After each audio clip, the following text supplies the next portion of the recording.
Hi, for Uber? Hi, yeah. Hi, what's the name? Could you just... What's the name for the Uber? Could you tell me your name first? Because I have to be Oh, no. safe. Can you just say your name so I can confirm it's the right passenger? No, because I have to confirm that you're the right driver. No. It's not how it works because, like, you check the license plate, so I know I have the right. Like, you. Actually, the license plate doesn't match the one that's in the app. Yeah, it does. No, it doesn't. Do you even know how to work your phone?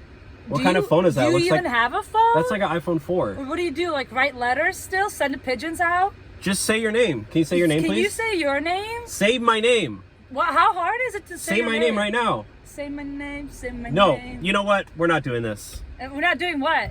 You're literally not even... Your license plate You doesn't could literally match. be scamming me. You know my face, you know my make and model of my car, and you know my license plate, and you have the location of me. I don't even know who you are. Your name on the... scam me. Your name literally says Kanye West on here. And?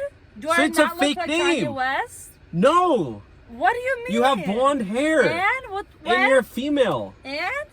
It's my You know what? star name. You know what? Get out of my car. It's my cover name. Your star name? It gets picked up 10 times Do not tell quicker. me you're a Zodiac. I'm a Leo, blah, blah, blah. Yes. Get out. I'm done with you. Identify as Kanye West. I'm only giving rides to people who are good. You're a bad person. You're a meanie face. Bad girl, yes. Yeah, get out. But when I have Kanye West's Don't name... touch my seat. Or what? Don't touch it. Or what? Or I'm going to call the ambulance on you. You know what? I'm going to call 911. I'm going to call 911. No, my Uber driver gets Get out. 10 times quicker when it says Kanye West.